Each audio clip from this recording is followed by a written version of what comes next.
प्रभु तव मूर्ति विनोदकारी, पढ़पण जो विसरे नहीं विसारी। जुगल चरण सोड़ चिन्ह जेह, नजर समीपे रहो यमारी। इष्टदेव भगवान श्री स्वामीनारायण तथा श्री घनश्याम मूर्ति प्रतिष्ठा महोत्सव स्वामीनारायण मंदिर नूतन मंदिर सत्संग बाग मंदिर की मूर्ति प्रतिष्ठा प्रसंगे पूज्यपाद गुरुतुल्य वक्ता महोदय पूज्यपाद ज्ञानजीवनदासजी स्वामी, तमाम स्वामीनु संत मंडल, मंदिर से पधारा नित्य स्वरूप स्वामीना संतो, दरेक भाविक भक्तों ने भाव थी जय स्वामीनारायण।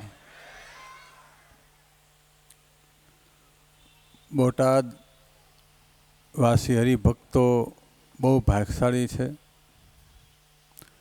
કારણ કે વર્ષો થયા પૂજ્ય સ્વામી આવી અને સત્સંગનું પોષણ કરી રહ્યા છે। ઘણી કથા પારાયણો સ્વામી અહીંયા બોટાદમાં કરી છે ને અત્યારે હરિભક્તોને માગને કારણે સરસ મજાનું અક્ષરધામ તુલ્ય મંદિરના દર્શન કરીએ તો આપણી એકદમ જૂની પ્રણાલિકા પ્રમાણે સરસ મજાનું ફોરિંગથી માંડીને સિંહાસનથી માંડીને જે અંદરના જે ચરિત્રો છે ભગવાનના, એક આપણે આંખે તરે એવા દર્શન કર્યા જ રાખીએ એવા સરસ મજાના ચરિત્રો, બહેનો ભાઈઓની વ્યવસ્થા અલગ, એવું સરસ મજાનું અક્ષરધામ તુલ્ય મંદિર ને એમાં રૂડા રોપાળા ઘનશ્યામ મહારાજની ભેટ આપવા માટે જ્યારે ગુરુજી પધાર્યા છે ત્યારે બોટાદના હરિભક્તો બહુ ભાગશાળી છે। વન વિચરણની કથા ચાલે છે। વન વિચરણની કથા ભક્ત ચિંતામણીમાં નિષ્કુળાનંદ સ્વામી કે આખી ભક્ત ચિંતામણી તો છે જ, પણ એમાં જે વન વિચરણ છે એ શાંતિ પાઠ કહેવાય છે। એટલે વન વિચરણની જ્યારે કથા સાંભળીએ ત્યારે અંતરમાં શાંતિ થાય। આદિ વ્યાધિ ઉપાધિમાંથી ત્રિવિધિ તાપમાં જ્યારે માણસ બળતો હોય ને આવી કથા, એમાંય પૂજ્યપાદ ગુરુજી જ્ઞાનજીવન સ્વામી એને મુખે જ્યારે કથા વાર્તાનો લાભ મળે ત્યારે તો આપણા મોટા અહોભાગ્ય ગણાય। કારણ કે વર્ષોથી આપણે કથા સાંભળીએ છીએ, કથાનો સાર સ્વામી એક જ કહે છે કે આ લોકમાંથી વૃત્તિ પાછી વાળી અને ભગવાનના સ્વરૂપમાં વૃત્તિ જોડવી, આ લોકમાંથી જે રાગ દ્વેષ ઈર્ષા મોહ માયામાંથી આપણે પાછા વળી અને ભગવાનના સ્વરૂપમાં આપણી વૃત્તિ લાગે એના માટે દિવસ ને રાત જોયા વિના સ્વામી અખંડ આપણને કથા વાર્તાનો લાભ આપી રહ્યા છે। જોકે સવારમાં રોજે કથા વાર્તાનો લાભ આપે જ છે, પણ વિશેષ આ મૂર્તિ પ્રતિષ્ઠાના માધ્યમથી બોટાદ ધામને આંગણે, જોકે બોટાદ સંપ્રદાય માટે બહુ ગૌરવનું સ્થાન છે, અહીંયા દાદા ખાચાનો જન્મભૂમિ છે, એવા જ શિવલાલ શેઠ બહુ આત્મીય ભક્ત ગણાય। આપણે જાણીએ છીએ કે આત્માનંદ સ્વામીની સેવામાં હતા, બહુ બીમાર હતા સ્વામી, બહુ પોતાના નગર શેઠ પૈસાદાર નોકર રાખી શકે, બધું કરી શકે, પણ એ નહીં, જાતે સ્વામીની સેવા કરતા, ધોતિયા ધોતા, નવડાવતા, એનું ધ્યાન રાખતા। અને સ્વામી બહુ રાજી થયા અને કીધું માગ તું જે માગે આપું એમ।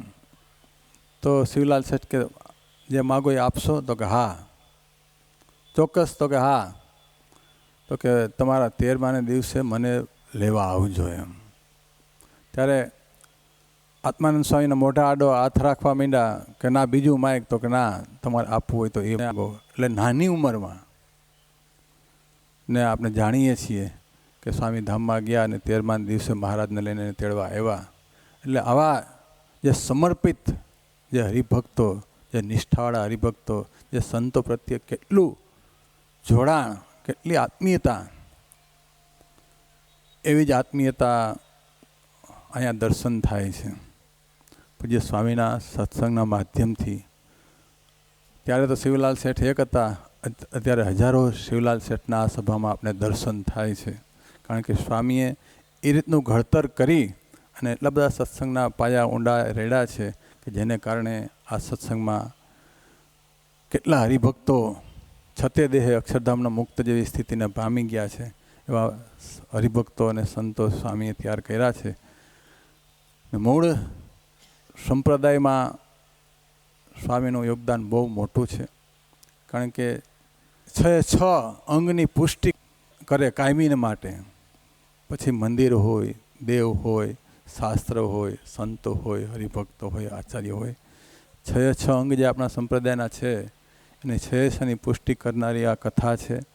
અને સ્વામીનો હંમેશાના માટે પ્રયત્ન એવો હોય છે કે મૂળ સંપ્રદાયમાં સિદ્ધાંતો જળવાઈ રહીએ ને ભગવાનને માર્ગે આપણે વિશેષ ચાલીએ અને આ સત્સંગનું ગૌરવ વધારીએ. તો વિશેષ જાજુ નહીં કહેવું, પણ બસ હરિકૃષ્ણ મહારાજ લક્ષ્મણદેવના ચરણો પ્રાર્થના કરીએ કે તમે કથા વાર્તાનો લાભ લ્યો છો અને વિશેષને વિશેષ કથા વાર્તાનો લાભ લેતા રહેજો. અને બોટાદ નિવાસી હરિભક્તો ખૂબ ભાગ્યશાળી છે કે અહીંયા તમને ઘરને આંગણે સારા વિસ્તારમાં આવું સરસ મજાનું મંદિર ઘનશ્યામ મહારાજ સ્વામી ભેટ આપવા માટે પધાર્યા છે. તો રોજે આપણે એના દર્શન, આરતી, કથા વાર્તા, નિત્ય નિયમ, ધૂન કીર્તન, રવિ સભા, સવારની રોજની સભાનો આપણે વિશેષને વિશેષ લાભ લઈએ. ને આ ઉત્સવમાં, આ મંદિરમાં જે હરિભક્તોએ સેવા કરી છે એનું હરિકૃષ્ણ મહારાજ લક્ષ્મીનારાયણ દેવ સર્વ પ્રકારે મંગલ કરે એ ભગવાનના ચરણો પ્રાર્થના. જય સ્વામિનારાયણ.